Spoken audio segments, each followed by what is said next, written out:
pengajaran Islam, kami menyembah di dalam kekhusyuan dan juga kebenaran. Menyembah dalam roh dan kebenaran. Kenapa saya katakan demikian? Karena kami menyembah itu harus ikhlas. Wasbir fa innallaha la yudhi'u ajral muhsinin. Jadi kami menyerahkan segalanya kepada Allah. Kami menyerahkan segala bentuk peribadatan itu kepada Allah dan tidak kemudian menyatakan bahwa kami adalah orang-orang yang dijamin masuk surga dengan cara menghilangkan semua aturan Tuhan dan hanya kemudian menggaungkan ajaran kasih. Wasbir fa innallaha la yudhi'u ajral muhsinin. Ini yang saya uraikan tadi kepada saudara-saudari Indri di dalam surah Hud ayat 115. Lalu kemudian di dalam surah Hud ayat 15. Man kana yuridul hayatad dunya wa zinataha nuwaffil ilaih a'malahum fiha wa hum fiha la yubkhasun. Barang siapa menghendaki kehidupan dunia dan juga menghendaki kesenangannya, perhiasannya, maka kata Allah, pasti kami berikan balasan penuh atas pekerjaan mereka di dunia dengan sempurna dan mereka di dunia tidak akan dirugikan. Lalu kemudian Allah menerangkan di dalam surah Al-Anfal ayat 29, ya ayyuhalladzina amanu in tattaqullaha yaj'al lakum furqana wa yukaffir ankum sayyi'atikum wa yaghfir lakum wallahu dzul fadlil azim. Wahai orang-orang yang beriman, jika kamu bertakwa kepada Allah, niscaya Dia akan memberikan petunjuk berupa furqan, kemampuan membedakan antara hak dan yang batil kepadamu dan menghapus segala kesalahanmu dan mengampuni dosa-dosamu. Allah memiliki karunia yang besar.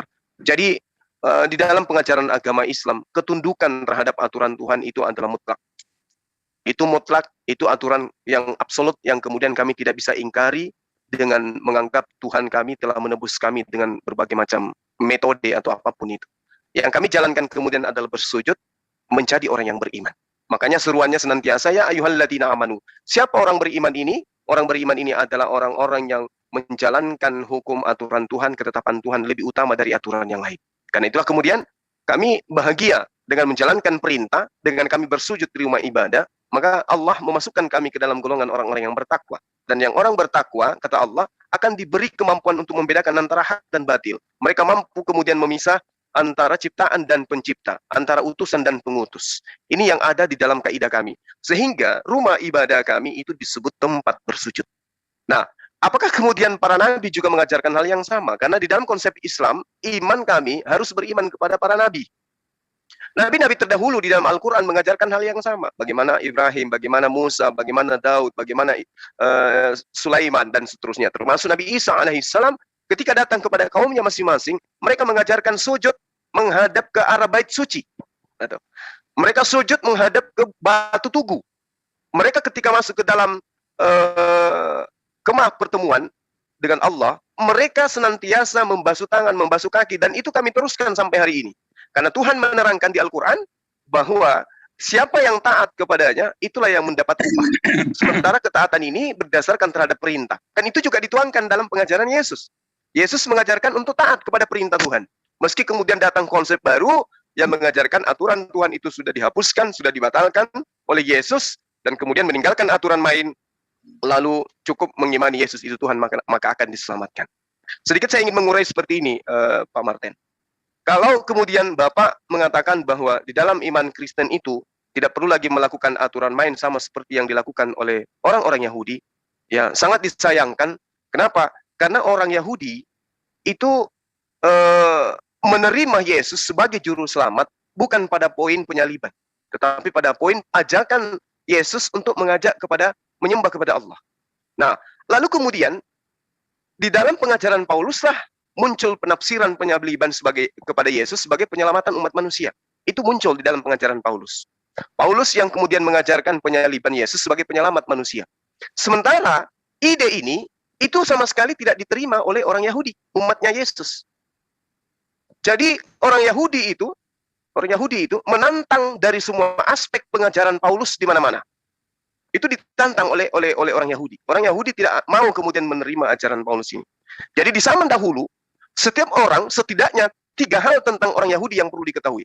Mereka tidak akan terlibat langsung ataupun tidak langsung dengan cara menyembah terhadap berhala yang dapat dipandang antisosial. Mereka tidak mau itu.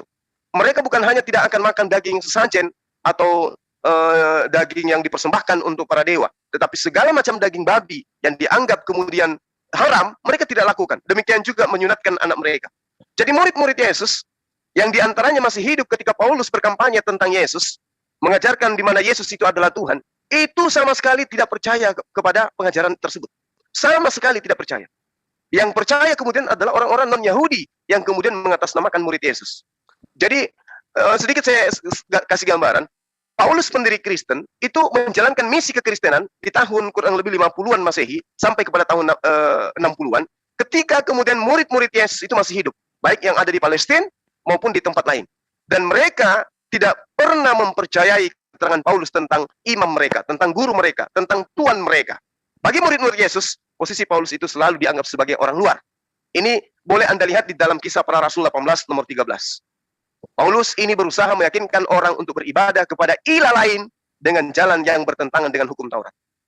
Ini diterangkan di kitab Bapak sendiri. Jadi apa yang diajarkan Paulus itu bertentangan dengan keyakinan murid-murid Yesus. Sehingga jangan heran kalau keturunan murid Yesus itu tidak menjadi Kristen hari ini. Dan Kristen hanya muncul di Romawi, Yunani, bergemuruh sampai ke Asia, sampai kepada negara kita. Demikian sementara. Ya, ya kalau